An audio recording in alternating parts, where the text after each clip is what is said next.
Over 1,500 people have vanished from our national parks without a trace, their cases unsolved to this day. In Yosemite alone, park rangers receive over 150 emergency calls each year, and not everyone who goes missing is ever found.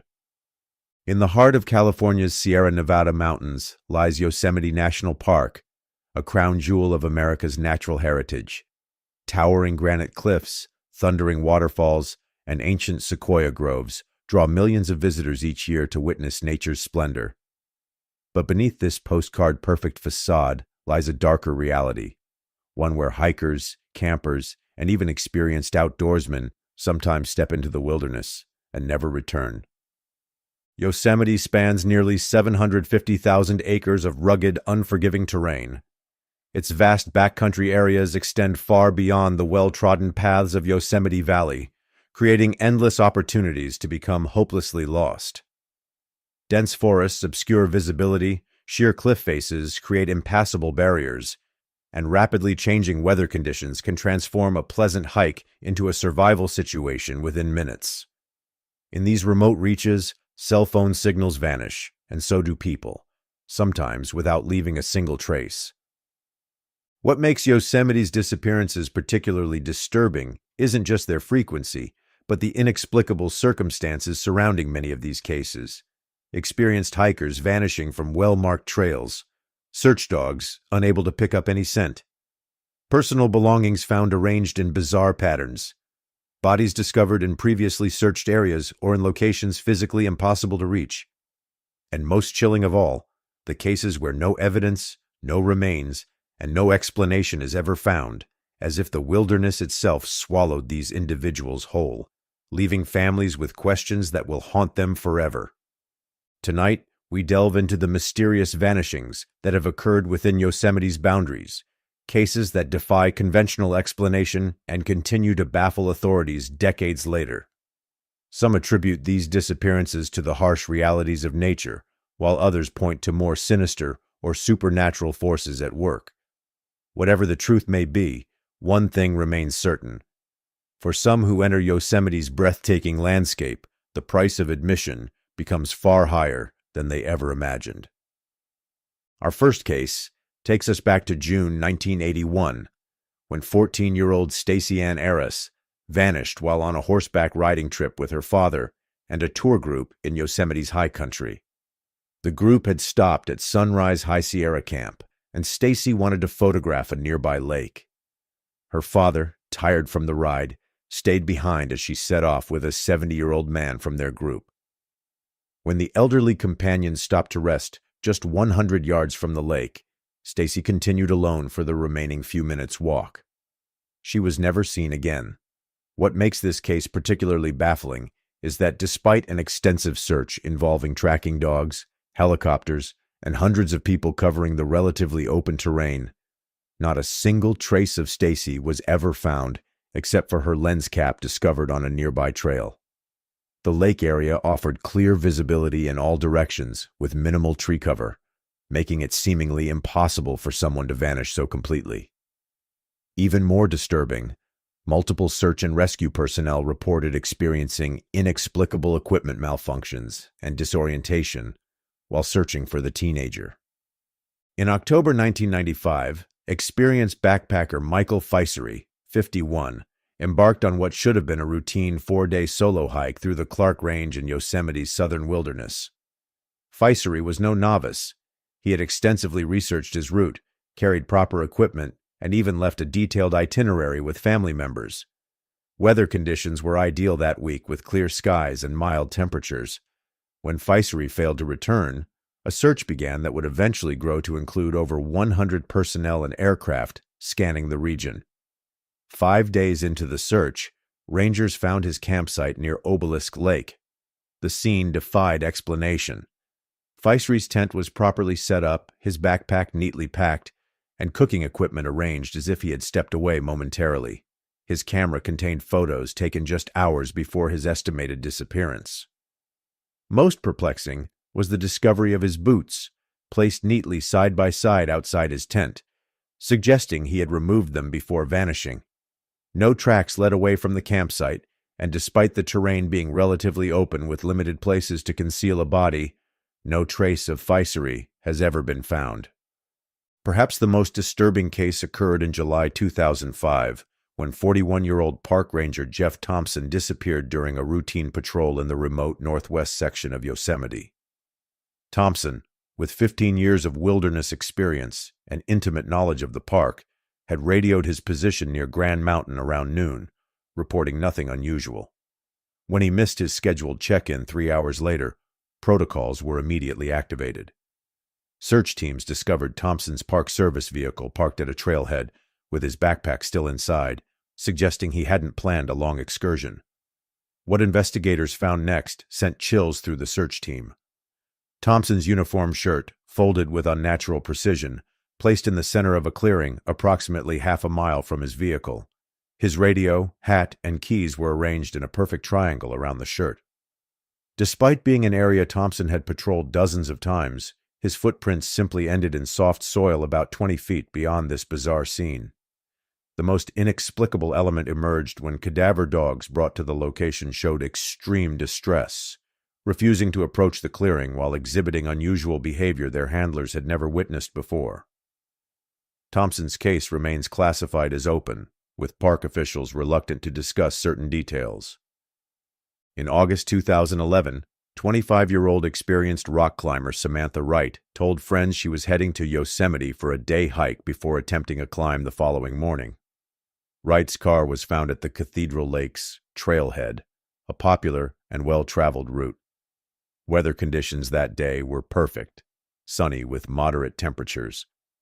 When Wright failed to meet friends for her scheduled climb, they reported her missing. The ensuing search revealed something unexplainable.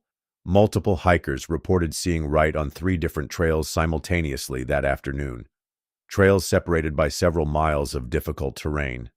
Each witness description matched Wright exactly, down to her distinctive red backpack and turquoise bandana. Adding to the mystery, Wright's smartphone was discovered 2 days later on a boulder near Lower Cathedral Lake, despite this area having been thoroughly searched multiple times. The phone contained photos taken just 30 minutes before the last reported sighting, showing nothing unusual. Most disturbing was the final image on her phone. A blurry photo of what appears to be Wright's own shadow on the trail, but elongated and distorted in a way that searchers described as physically impossible given the sun's position. Despite one of the most intensive searches in park history, Samantha Wright has never been found. Our final case occurred in April 2019, when 67-year-old retired physics professor Alan Harrington vanished during a solo photography trip to document spring waterfalls in Yosemite Valley. Harrington had checked into Yosemite Lodge and was last seen by other photographers near the base of Yosemite Falls around sunset. Park records show he never returned to his room, though all his belongings remained there, including his wallet and rental car keys. The truly bizarre aspects of this case emerged during the search operation. 3 days after his disappearance, Harrington's expensive tripod was discovered at Glacier Point, over 7 miles away and 3,200 feet higher in elevation than his last known location. There was no record of him using the road or trail systems to reach this point, and given his age and the difficult terrain, rangers considered it nearly impossible for him to have made this journey undetected, especially overnight. Even more inexplicable was the discovery of Harrington's camera memory card 2 weeks later by a tourist at Mirror Lake, in the opposite direction from Glacier Point. The card contained photos taken the evening of his disappearance, with the final 3 images showing a strange, luminous mist near the base of Yosemite Falls that photography experts could not explain through lens flare or natural phenomena. Despite multiple search operations using infrared technology, drones, and cadaver dogs, no other trace of Harrington has ever been found. The search for Stacey Ann Arras in 1981 set the template for the massive operations that would follow each of these disappearances. Over 150 personnel combed the High Sierra terrain for 18 days, supported by helicopter units with thermal imaging equipment, cutting-edge technology for the time. Tracking dogs, renowned for their ability to detect human scent even weeks after a person has passed through an area, were brought in from 3 different counties. Yet despite the relatively open, meadow-like terrain around Sunrise High Sierra Camp, the dogs behaved erratically, running in circles and whining, unable to establish any consistent trail. The search area expanded to over 50 square miles before being scaled back after nearly 3 weeks without a single actionable clue beyond the discovered lens cap. Park ranger logs from the operation noted the unusual frustration among search team leaders, with one veteran coordinator writing, "It's as if she simply vanished into thin air." In my 30 years of search and rescue, I've never seen someone disappear so completely in terrain that offers so few places to hide. By the time Michael Feisery disappeared in 1995, Yosemite's search protocols had been refined to military precision. Within 24 hours of the alarm being raised, over 80 ground personnel were systematically grid searching the Clark Range, supported by 2 helicopters and specialized alpine rescue teams. The search expanded to include technical climbers rappelling into ravines and crevasses, cave specialists examining all known underground formations in the region, and divers checking the depths of Obelisk Lake near his campsite. For 11 grueling days, through rain and eventual snow flurries, the search continued. Tracking dogs brought to Feisery's campsite exhibited behavior that handlers described as confused and agitated, similar to the Aris case 14 years earlier. The most perplexing aspect for search coordinators was the complete absence of scent trails leading away from the campsite, despite the soft ground that should have held both scent and visible tracks. After nearly 2 weeks, with resources stretched and no new leads, the formal search was reluctantly downgraded to limited continuous, a designation that haunts families of the missing. The 2005 disappearance of Ranger Jeff Thompson triggered the largest internal response in park history, with over 200 personnel, including specialized teams from Sequoia and Kings Canyon National Parks, joining the effort. Thompson's colleagues searched with a particularly personal intensity, employing advanced GPS mapping systems to ensure no terrain was overlooked. Military helicopters equipped with forward-looking infrared sensors scanned for heat signatures during night operations. Tracker dogs, brought to the scene of Thompson's meticulously arranged uniform items, reportedly refused to approach the clearing, with 3 different animals exhibiting what handlers described as fear responses, inconsistent with their training. Most disturbing were the testimony of 2 search team members who reported their GPS units malfunctioning, specifically within a 300-foot radius of where Thompson's items were found, with devices either shutting down or showing impossible coordinates. After 15 days of increasingly desperate searching, the operation was scaled back, though seasonal rangers were instructed to remain vigilant for years afterward in the northwest quadrant where Thompson vanished. Samantha Wright's 2011 disappearance prompted what officials called a next-generation search operation, incorporating drone technology, satellite imagery analysis, and cellular signal triangulation attempts. The Cathedral Lakes area was systematically searched by over 120 personnel, with technical climbing teams examining every crevice and overhang along the surrounding ridgelines. The contradictory witness sightings placing Wright in 3 locations simultaneously complicated search efforts, forcing coordinators to divide resources across miles of wilderness.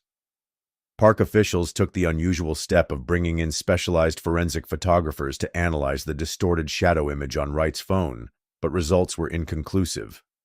After 8 days of intensive searching covering nearly 30 square miles of rugged terrain, search commanders faced the same inexplicable outcome that had become a disturbing pattern in Yosemite disappearances: not a single additional trace of the missing person beyond the peculiar evidence initially discovered.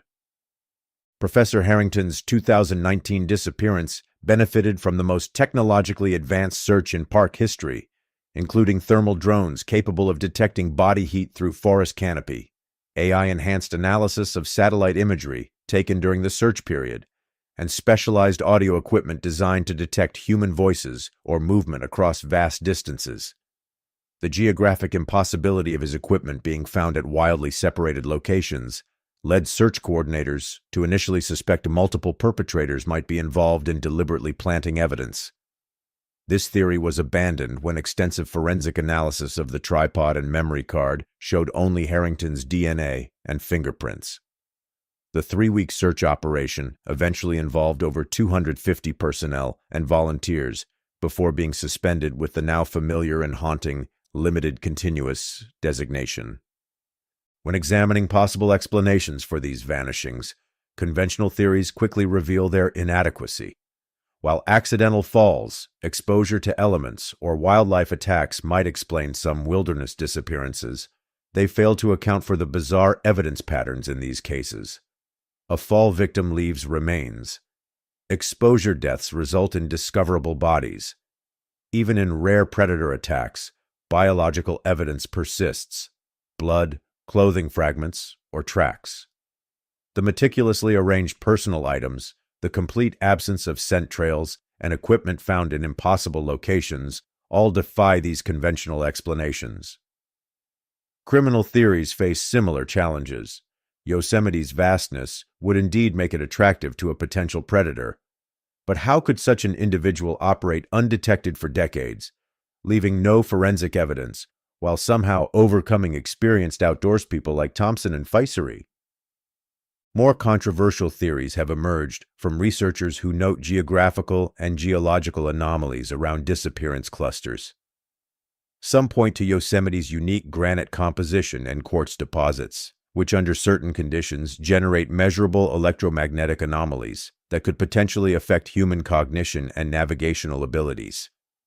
Others have documented unusual atmospheric conditions in deep valleys, where temperature inversions create disorienting fog banks that appear and disappear rapidly, potentially leading to spatial disorientation.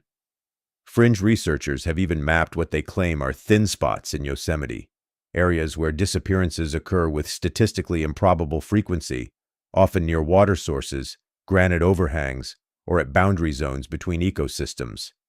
While mainstream science dismisses such theories, the inability of conventional explanations to account for the evidence has kept these alternative hypotheses alive. Perhaps most disturbing are the patterns that emerge when analyzing these cases collectively. Despite occurring across decades, the disappearances share unsettling commonalities.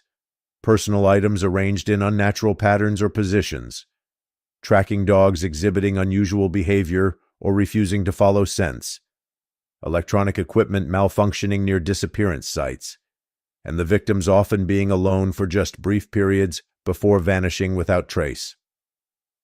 Geographic analysis reveals another pattern. A disproportionate number of unsolved disappearances occur within what park rangers unofficially call the Bermuda Triangle of Yosemite, a roughly 60-square-mile region in the park's north-central wilderness bounded by Grand Mountain, Matterhorn Canyon, and Spiller Creek. This area, while comprising less than 8% of the park's total acreage, has been connected to nearly 30% of its unsolved disappearances since record-keeping began. Whether these patterns represent coincidence, the methodology of human predators, or something more inexplicable, remains the central question that continues to haunt investigators, family members, and anyone who ventures into Yosemite's magnificent but potentially perilous wilderness. As we've seen, the unexplained vanishings at Yosemite follow disturbing patterns that defy conventional explanation. Personal belongings arranged in unnatural formations, experienced outdoors people disappearing in minutes while traveling well-marked trails, the complete absence of scent trails that even the most skilled tracking dogs cannot follow, equipment found in locations physically impossible to reach in the given time frames. These are not the hallmarks of typical wilderness accidents or misadventure. They suggest something far more unsettling at work within Yosemite's vast wilderness. Perhaps what these cases truly reveal is how little we understand about the natural world, despite our technological advancements and scientific certainty. Yosemite, like many of our great wilderness areas, represents a fragment of untamed nature that exists largely beyond human control or comprehension. These disappearances force us to confront an uncomfortable possibility. that there are aspects of our world that remain fundamentally mysterious, forces or phenomena operating beyond the boundaries of our current understanding. When Park Ranger Jeff Thompson's colleague was asked years later about the case, he offered this chilling assessment. In the backcountry, we're visitors in a world that doesn't belong to us. Sometimes I think the wilderness reminds us of that fact in ways we're not equipped to understand. For those planning to visit Yosemite, these cases shouldn't inspire paralyzing fear, but rather a healthy respect for wilderness and its inherent dangers. Always hike with a companion. Share your itinerary with someone who isn't joining you. Carry emergency communication devices that don't rely solely on cell service. Take more water, food, and emergency supplies than you think necessary. And perhaps most importantly, resist the temptation to leave your group or companion just for a minute, to take a photo, explore a side path, or venture ahead. In many of these cases, that momentary separation was all it took for someone to vanish forever. What truly happened to Stacey Ann Aris, Michael Feisery, Jeff Thompson, Samantha Wright, and Alan Harrington? Were they victims of conventional dangers disguised by the vastness of Yosemite's wilderness? Did they encounter human predators who have perfected the art of making people disappear without a trace? Or is there something more inexplicable at work in certain remote corners of the park? Geographical anomalies, unknown natural phenomena, or something beyond our current scientific understanding? We may never know. Perhaps the most disturbing aspect of these cases is not just that these individuals vanished, but that the same patterns continue to repeat decade after decade, as if the park itself holds secrets it has no intention of revealing. As you gaze upon Yosemite's breathtaking vistas, or walk its serene forest paths, remember this: in places of profound beauty often lie profound mysteries. And sometimes, those who wander too far in search of that beauty never find their way back.